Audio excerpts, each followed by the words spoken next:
অষ্টম বাম সরকার গঠন করার ডাক দিয়ে পাবিয়াছড়া বিধানসভার পূর্ব কাঞ্চনবাড়ি এলাকায় নির্বাচনী সভা করল বামফ্রন্ট। প্রধান বক্তা হিসেবে উপস্থিত ছিলেন সিপিআইএম পলিট ব্যুরোর সদস্য হান্নান মোল্লা। আসন্ন বিধানসভা নির্বাচনে শান্তি সম্প্রীতি ঐক্য সুদৃঢ় করতে, উন্নয়নের ধারা বজায় রাখতে এবং অষ্টম বামফ্রন্ট সরকার গড়ার লক্ষ্যে পাবিয়াছড়া বিধানসভার পূর্ব কাঞ্চনবাড়ি এলাকায় অঞ্চলভিত্তিক নির্বাচনী জনসভা বৃহস্পতিবার অনুষ্ঠিত হয়। এই সমাবেশের প্রধান বক্তা সিপিআইএম এর পলিট ব্যুরোর সদস্য হান্নান মোল্লা। উনি বক্তব্য রাখতে গিয়ে বলেন, 2018 নির্বাচন খুবই গুরুত্বপূর্ণ নির্বাচন। গোটা দেশে এখন নীতিহীন নেতারা দেশে ছেয়ে গেছে, তাদের কোনো নীতি নেই। সেই জন্য আজকে নীতির উপর দাঁড়িয়ে নির্বাচনের সিদ্ধান্ত নিতে হবে। তিনি প্রশ্ন করেন, মোদি বছরে 2 কোটি চাকরি দেবে বলেছিল, এখন পর্যন্ত কত কোটি চাকরি দিয়েছে? এটা হচ্ছে জনগণকে বোকা বানানোর পলিসি। উনি বললেন, বিজেপির সাম্প্রদায়িক অশুভ শক্তি, এই অশুভ শক্তি থেকে যত দূরে থাকবেন ততই মঙ্গল। বামফ্রন্ট সরকার গত 25 বছরে কি কাজ করছে তা জনগণের চোখের সামনেই আছে বলে দাবি করেছেন হান্নান মোল্লা।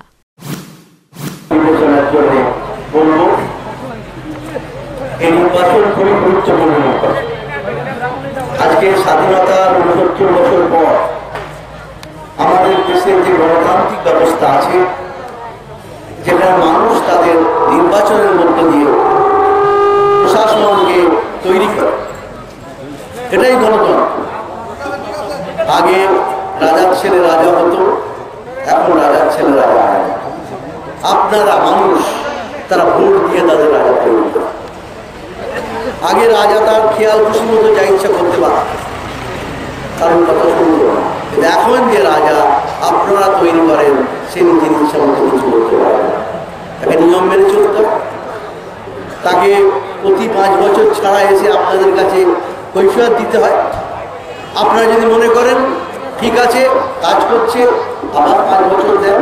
যদি মনে করেন তাদেরকে আপনারা বদলে দেন। এই বদলে দেওয়ার যে অধিকার, এটাই হচ্ছে গিয়ে গণতন্ত্রে মানুষের গণতান্ত্রিক অধিকার। উনি বললেন, বামফ্রন্ট সরকার জনগণকে রাজা বানাতে পারেনি, কিন্তু বামফ্রন্ট সরকার মানুষকে ভিখারিও হতে দেয়নি। এ রাজ্যে মানুষকে স্বাভাবিকভাবে জীবনযাপন করার পরিস্থিতি করে দিয়েছে বামফ্রন্ট সরকার, যা অন্য কোনো রাজ্যে নেই বলে দাবি করেন। তাই আসন্ন বিধানসভা নির্বাচনে 51 পাবিয়াছড়া বিধানসভা কেন্দ্রের বামফ্রন্ট মনোনীত সিপিআইএম প্রার্থী সমীরণ মালাকারকে বিপুল ভোটে জয়যুক্ত করার প্রত্যাশা রেখে ওনার বক্তব্য শেষ করেন। এরপর বক্তব্য রাখেন কুমারঘাট 50 পাবিয়াছড়া বিধানসভার প্রার্থী সমীরণ মালাকার।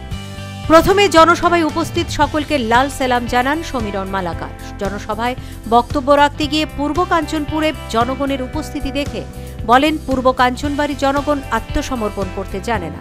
আগামী দিনে নতুন ইতিহাস তৈরি করবে পূর্ব কাঞ্চনবাড়ির জনগণ।